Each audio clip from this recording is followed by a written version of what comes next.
Episode 171. This week we're talking about the non-dogs. I know it's the Creating Great Grooming Dogs show, but let's talk about animals that are not dogs, because many of us as groomers want to apply some of these principles to animals that are not dogs. And there are a lot of things that do apply and a lot of considerations. So let's talk about it this week.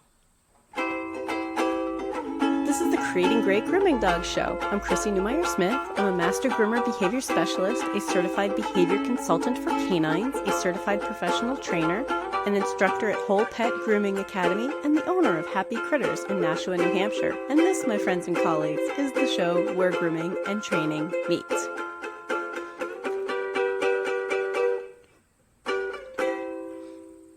We talk a lot about behavior for dogs, because of course this is a show about grooming dogs and teaching dogs to be good for grooming. But there are many, many groomers who groom other types of animals. So what can we use and what can't we use? It's a really interesting question, huh? And this came from a discussion with someone who's learning how to groom cats right now. And I was like, you know what? You're right. We really don't talk much about that. But let's talk about some of the principles that we talk about on this show. So one of those things is, our goal is an animal who is calm, comfortable, and cooperative. And that will be true for any species that we work with. Okay, that's just going to be a goal no matter what it is. If you are trying to groom an octopus, we want the octopus to be calm, comfortable, and cooperative. Now I'm trying to think of octopus grooming needs.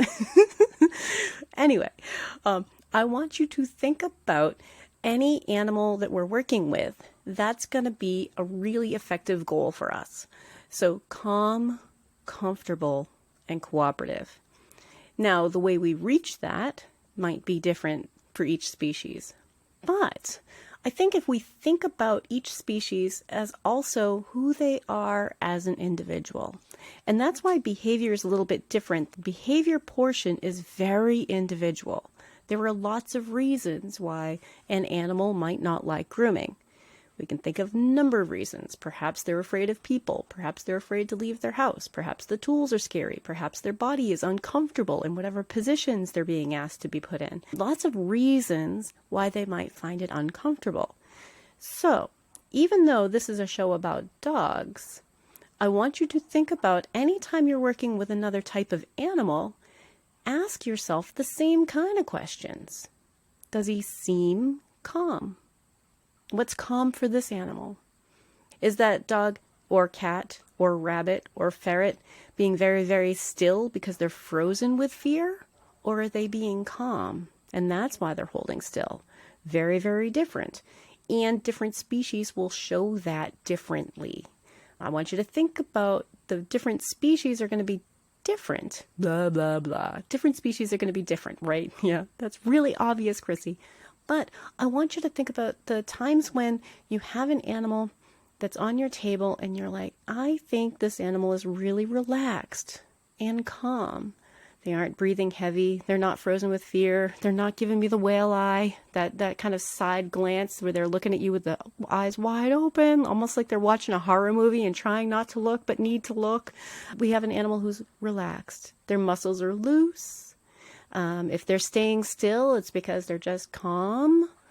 Okay, we still want to look for that. If you're grooming a cat, that's still our goal.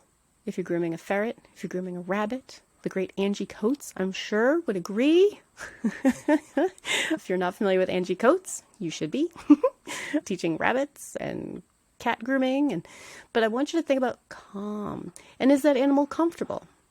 Now, the ways that we can make an animal comfortable will vary depending on their species. You know, perhaps for a cat, the way we're going to make them comfortable is to let them lie down and don't expect them to stand on a table the way a dog would. And I think most of us wouldn't try to make a cat stand on a table the way a dog would. We already know that they're going to be more comfortable if we let them lie down. But how do we help that species, that individual, feel more comfortable? Now, along with a cat, what if you're grooming a horse? We wouldn't ask a horse to lie down. We wouldn't ask them like, hey, can you lie down so I can braid your tail better?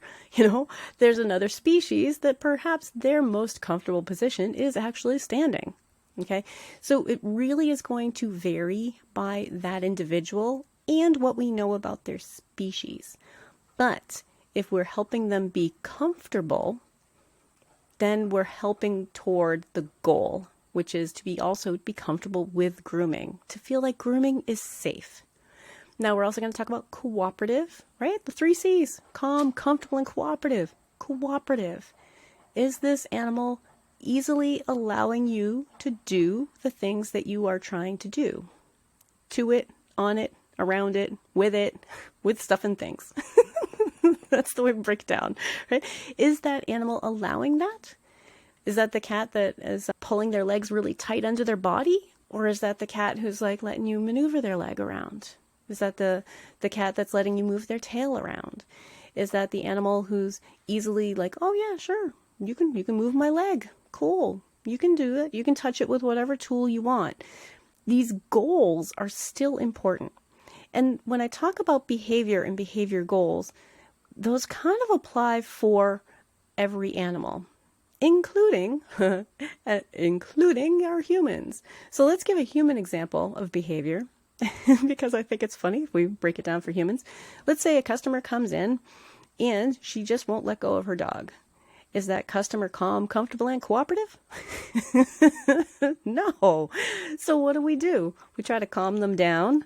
He is going to be just fine. Is there any particular reason why you're so worried about dropping him off today or passing him to the groomer? Then we address their fears because we're animals too. So calm. Can we calm our customer down? Is this customer comfortable? Is this an emotional support animal? Is this customer really physically uncomfortable when the animal is not nearby? And how can we help with that? Ooh, interesting. Never thought about people training, did you? It's all about people training, especially when you're house call. Oh my God, especially when you're house call. So is the customer comfortable? Is the customer comfortable dropping that dog off or not? How can we make them comfortable? I don't know what happens behind closed doors. Would you like to watch? Would you like to watch on the video camera instead of in person where your dog is clearly not calm while you're here? There are lots of advantages to having some video cameras going, But anyway, be thinking about that. So even when we're dealing with our humans, calm, comfortable, is that owner cooperative? All right. That's the owner that's holding the dog. She's got her dog, like she clutching, holding onto her dog for dear life. Like, I don't know if I can drop him off or not. Yeah, she's not cooperative right now. How can we help her be cooperative? How can we help a person be calm, comfortable, and cooperative?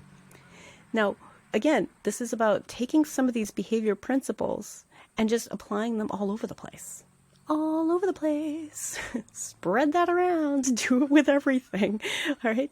So even if it's a cat, even if it's a ferret, even if it's a rabbit, even if it's a horse, if you are grooming a goat, if you've ever trimmed goat hooves, I have trimmed goat hooves. What do you want? You want a goat who is calm, comfortable, and cooperative and lets you do the stuff and things on their body with your own weird stuff and things and tools. So anything that you're working on, any animal that you're working on, this goal is going to be the same. All right.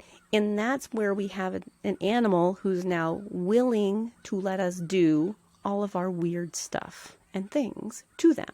Now, like I said, every animal is an individual and the species have some very specific things. So we're going to talk a little bit more about how dogs are unique and some special considerations for other animals in the next part. I know that not everyone here wants to become a master groomer behavior specialist, but did you know that I offer other courses too? There's a 4-hour Groom Smart course to learn how to use the 3 C's in your day-to-day grooming. And there's modern behavior and handling for groomers. Those are both available through the Whole Pet Grooming Academy. They're 4-hour classes. You have 1 month access to complete those. And I will have links for those in the show notes. Now, what makes dogs a little bit different? What makes dogs really unique? We have an interesting relationship with our dogs. We have dogs that live in our houses. Everyone's like, yeah, of course our pets live in our houses. But they live in our houses. We tend to do a lot of training with our dogs that maybe we don't do with other animals. So our dogs are very likely to pick up on human cues And some of that is believed to be just the way dogs have evolved near us and around us. They pick up on a lot of our human cues in a way that some animals might not have learned how to yet. Individuals may, but I want you to think about the average kitty. The average kitty lives in their house. They don't go anywhere. They go to the vet, but they don't really go off for like, hey, we're going to go for a walk, or we're going to go for a play date, or they often don't even leave their house. All right, that's the average life of a house cat. And I'm not saying that's a bad thing, but what I am saying is that they often don't have much experience when it comes down to being picked up, brought in a car, and brought someplace else, and then having a stranger doing stuff to them that maybe their owners don't do. Now, what I mean by that is, there are a lot of owners who barely touch their cat. Like, they pet their cat only when their cat comes over wanting love. It amazes me. I don't know why. I used to groom a lot of cats. I love cats. I just couldn't be everything for everyone. I love cats. But my last kitties, one of them, I had him as a kitten. He grew up pretty much like any other pet I would want living in my house. He knew a lot of words. He could follow instructions. He was crate trained. Yes, I crate trained my cat. He could be easily in the tub. Easily. I have video, but I'm a little bit worried about putting it up because it's such old video. And I have him on a slip lead, and I know someone would lose their mind. But keep in mind, this was a long time ago, and I had him on a slip lead. And he behaves exactly like you would expect a dog to on a slip lead in a tub. Anyway, he was used to having people coming over. As a kitten, I used to bring him lots of places, and then I'd say at about 1.5 years old, he lost interest in going anywhere. Okay, cats are different than our dogs. But that early socialization for that cat, he was a very, very social cat. And he would let anybody do anything, including when he had a loose tooth that was bothering him. We were able to pull it out with local anesthetic while he was awake, wide awake. Like, that's a really good kitty, okay? I think we sometimes forget that cats can be trained and that cats can learn a lot of the things that dogs can learn, but they are not dogs. They're not dogs. So we have to think about the average house cat coming for a grooming appointment, or even if we're going to their house for a grooming appointment. This could be something that they are wildly unprepared for. So we have to work extra to help them feel, yeah, you're going to hear it again. Are you ready? Calm, comfortable, and cooperative. So that's an example for cats, okay? Often these animals do not live in houses with lots of foot traffic coming through. You know the ones that do, though, all right? The animals that have like tons of kids coming and going and stuff, like they tend to be a little bit more like, oh, hey, yeah, a human, cool. I meet new humans all the time. But the ones that really have a more secluded life, sometimes they're really nervous about a new person. And we want to help them feel comfortable with it. But then again, now let me just throw this out there because this is a show about dogs. Don't we know a lot of dogs like that too? The retiree that has, this one dog and they don't really go anywhere. They're just kind of comfortable couch companions, and maybe they don't do a whole lot of walks or whatever, but they hang out on the couch a lot and they don't have a whole lot of company come over, and that dog isn't well prepared for our services either. So, circling back to why it's so important for us to think about the behavior aspect with any animal, any of them. Now, here is one place where dogs and cats and other animals can be a little bit different. I want to talk a little bit about the fear responses, okay? There's freeze, which is when you're just frozen with fear. You're just terrified. You just freeze and you're like, ooh! In human terms, where that's when you're like, oh! You're just frozen in there. Just don't know what to do next. Some dogs are like that. A lot of dogs are not at all. You don't get to pick which one you're going to be. But a lot of our smaller pets definitely are in the freeze. Rabbits, for example. Rabbits will definitely just kind of, and freeze. Or, here's the second choice, flight. That's when I just have to get out of here. I'm going to just start running. I don't care where I go. I'm just going to climb the walls. Like, I've literally seen cats climb the walls. I worked at an animal hospital as a vet tech for a while, and we had an owner come in, I swear to God, came in with her cat loose in her arms into a room full of other animals waiting, put him on the counter, and let go. And that cat had a meltdown and was just frantic trying to get away. And we trapped him in an exam room, and I spent about 20 minutes trying to get that cat into a carrier as it like climbed the walls, circled the ceiling. And from what I understand, everyone in the other room, all they heard was, "Wow, it's okay, kitty, are you up? Wow, oh, let me just try to, wow." So yeah. I have seen cats climb the walls. That's flight. That's an animal who's like, I just have to get out of here. Our cats will do that. Our rabbits will do that. Think about that. That's hardwired. That's instinct. That's when the brain says, I can't handle this anymore, and the body takes over. So the flight response, huge response. And they don't get to pick which one they're going to do. Okay? And then there's fight. A cat will definitely at some point reach a point where they're like, okay, freezing didn't work. Getting away isn't working. Their body goes into, I will fight you. Okay, this is why we need to work on calm, comfortable, and cooperative. For any animal we're working with, calm, comfortable, cooperative. Can you handle the things that I'm asked to do to you? Can you handle the tools that I'm using? Can you handle me? Can you handle me just getting near you? Okay, so bunnies can fight, but they're going to go through the other two much quicker. And bunnies are more likely to do the scratching trying to get away. So there are lots of different animals out there. Now, part of my background is going to an agricultural high school for animal science, Essex Aggie in Hawthorne, Mass, for any of my Aggie geeks. But I've worked with horses, I've worked with goats, I worked on a dairy farm for a while, and even with something like a cow, who is, let's say it's a heifer, it's her first time having a calf, fresh heifer, first time putting a milking machine on her. We had her in the barn with the other animals who were being milked, so that she was around that. We were getting her used to all the process that we could get her used to. But the fact of the matter is, the first time you milk a cow is always going to be the first time you milk a cow. And it's new for her, and it's uncomfortable, and you're trying to keep her calm, comfortable, and cooperative. Yeah, I know. I keep saying it over and over again because it really is the easiest way to break it down. And in that case, the dairy farm I worked at was not a milking parlor. So we were actually bringing the machines next to the cow, kneeling next to them on the floor and hooking up the milking machines. So basically, it's a really unsafe place to be if a cow is upset, if a heifer is upset, because she could easily kick you and do some serious damage. And yeah, at some point it's going to happen. But you want that animal to feel safe with you. You want them to trust you. And even with something like cattle, the same principles apply. Even though they're going to go through some other version of the things that we do to them, and it could be that we're grooming them for show. We did that a little bit in high school. There's a show trim for dairy cows. I know.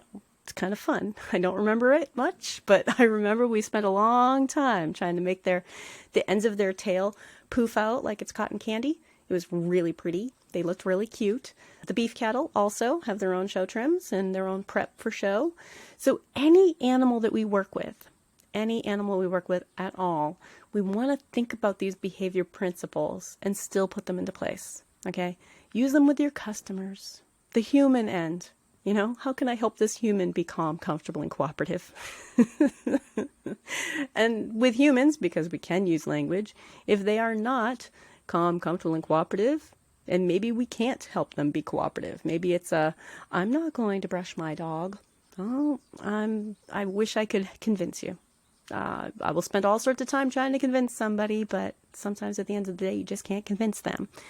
But even when we're dealing with other people, even when we're dealing with our own pets, be thinking about why the behavior happens. Why? It's the why that's so important. Why would this be scary? There are lots of things that could be scary about being groomed by somebody. Yeah. Or going to a vet visit. Maybe it has nothing to do with if it hurt. In fact, I find most of the time it has nothing to do with if something hurt or not. But the frightening part is being held and being touched and maybe not being able to walk away from someone who's trying to hold you or touch you, or maybe not being able to walk away from someone who's grabbing hold of you and restraining you. And that could be the scary part. So think about any of the animals we're working with. Any of them. There are lots and lots of types of animals out there. And even though this show is particularly about dogs, what we can do is we can think about the individual in front of us and the lifestyle they lead and make some guesses about what we think they might find scary, and then work toward helping them be calm, comfortable, and cooperative. Hey, Creating Great Grooming Dogs family. You know I care about all of you and want to support you in your work, and that's exactly why we built the Scholar Lounge at the Whole Pet Grooming Academy. For $47 a month, roughly the cost of a gallon of decent shampoo, you'll receive live weekly coaching calls, resources, lessons, a community of like-minded groomers who want to raise the bar just like you. And if you're one of our students, it's included while you're in the classes. So links are in the show notes, or you can go to creatinggreatgroomingdogs.com/sponsors and know that that is a way to get off of Facebook. I mean, isn't that kind of what we all want?